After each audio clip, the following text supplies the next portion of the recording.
اس پیش کو عربی میں ضمہ کہتے ہیں. کیا کہتے ہیں؟ ضمہ کہتے ہیں. اس پیش کو عربی میں ضمہ کہتے ہیں. جس حرف کے اوپر یہ ضمہ لگا ہوتا ہے، جس حرف کے اوپر یہ ضمہ لگا ہوتا ہے، اس حرف کو اردو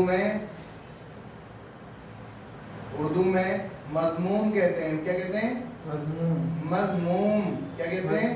مضموم. کیا زوال سے آئے گا یہ. اس کو عربی میں، اس پیش کو عربی میں ضمہ کہتے ہیں، اور یہ ضمہ جس حرف کے اوپر لگ جاتا ہے اس کو اردو میں مضموم کہتے ہیں. کیا کہتے ہیں؟ مضموم کہتے ہیں. یہ بھی ہمارا کلیئر ہو گیا. اس کے بعد یہ تو ہمارے اعراب. اب اس کے بعد آ گیا جزم. جزم کی ہم بات کریں تو جزم جس حرف کے اوپر ہوتا ہے، یہ جزم ہم نے تے لے لی اور تے کے اوپر ہم نے جزم لگا دیا. اس جزم کا دوسرا نام سکون ہوتا ہے. اور جس حرف کے اوپر یہ لگا ہوتا ہے اسے ہم ساکن کہتے ہیں. جس حرف کے اوپر یہ لگا ہوتا ہے اسے ہم کیا کہتے ہیں؟ ساکن کہتے ہیں. جس حرف کے اوپر جزم لگا ہوتا ہے اسے کیا کہتے ہیں؟ ساکن کہتے ہیں. یہ ہمارا کلیئر ہو گیا. اس کا ٹھہراؤ بھی ہو گیا.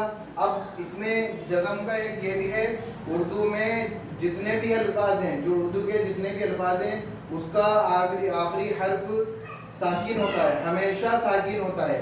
یعنی کہ اردو کے آخری حرف کو ہمیشہ ساکن کہا جاتا ہے اور ساکن کہلاتا ہے وہ. اس کے بعد اب علامتیں آ گئی. اس میں علامت ہماری کون کون سی ہیں؟ چند علامتیں ہیں ہماری. تشدید،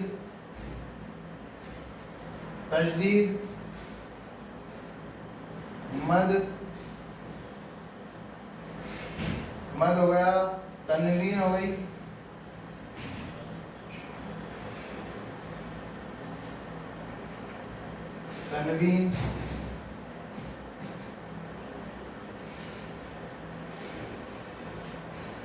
یہ ہماری تنوین ہو گئی.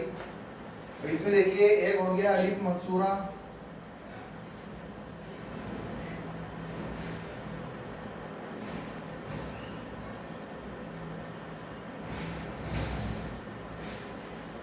الف مکسورہ ہو گیا ایک. ٹھیک ہے. دھیان سے دیکھیے. تشدید،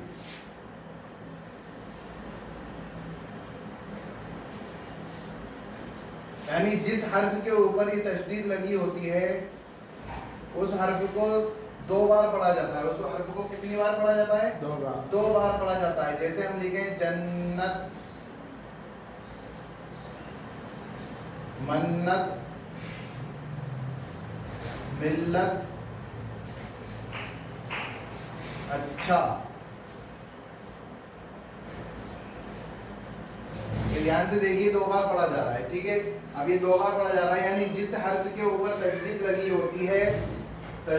ہوتی ہے اسے تشدد کہا جاتا ہے. کیا کہا جاتا ہے؟ تشدد کہا جاتا ہے. یہ ہمارا کلیئر ہو گیا.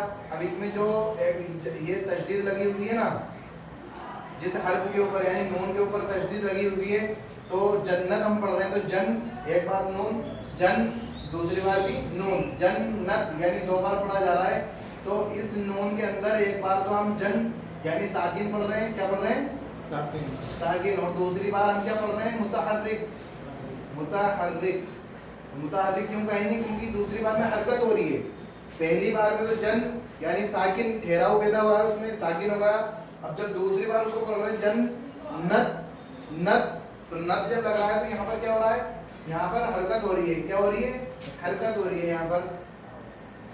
جب حرکت ہوتی ہے تو اس کو کیا کہتے ہیں؟ ہم متحرک کہتے ہیں. یہ ہماری تشدید بھی پوری ہو گئی. اس کے بعد پڑھتے ہیں ہم مد.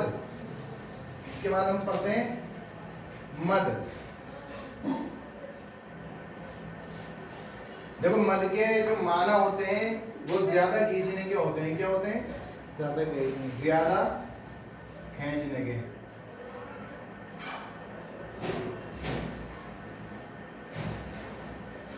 زیادہ کھینچنا یعنی جس حرف کے اوپر مد لگا ہوا ہوتا ہے اس کو زیادہ کھینچ کر پڑھتے ہیں. جیسے آم، آج، آج آلا آصف. تو اس طرح سے اس کو کھینچ کر پڑھا جاتا ہے. اب جس حرف کے اوپر یہ مد لگا ہوا ہے اسے مد کہتے ہیں. یہ جو علامت لگی ہوئی ہے اس کے اوپر اسے مد کہتے ہیں. یہ الف ہو گیا. لیکن جس حرف کے اوپر یہ لگی ہوئی ہے اس کو کیا بولتے ہیں؟ ممدودہ. اسے کیا بولتے ہیں؟ ممدودہ بولتے ہیں. ممدودہ بولتے ہیں. ایک دوسرا نام ہے اس کا مدہ. کیا بولتے ہیں؟ مدہ بولتے ہیں. یہ ہمارا مد بھی کلیئر ہو گیا. اس کے بعد ہم پڑھیں گے تنوین.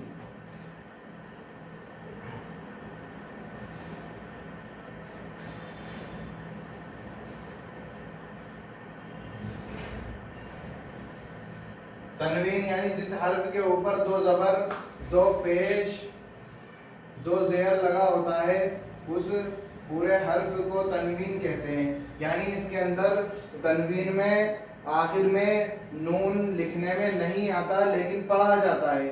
جیسے مثلاً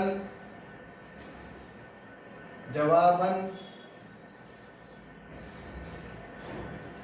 اس طرح کے اور بھی الفاظ آئیں گے تو وہ سبھی جس حرف پر لگا ہوتا ہے اسے کیا کہتے ہیں؟ اسے تنوین کہتے ہیں. کیا کہتے ہیں؟ تنوین. یہ بھی ہمارا کلیئر. الف مقصورہ یعنی چھوٹی الف ہوتی ہے. کیا ہوتی ہے؟ چھوٹی الف بھی کہتے ہیں. یہ چھوٹی الف بھی کہلاتی ہے. جیسے ہم لکھتے ہیں موسیٰ یعنی یہاں پر موسیٰ عیسیٰ.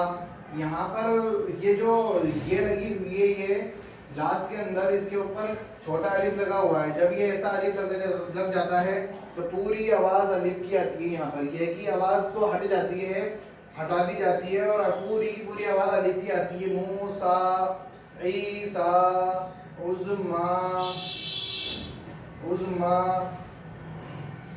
سلمیٰ. تو اس کو پورے کو کیا کہیں گے؟ الف مقصورہ کہیں گے. کیا کہیں گے؟ الف مقصورہ. یہ ہمارا آج کا ٹاپک پورا کلیئر ہو گیا ہے.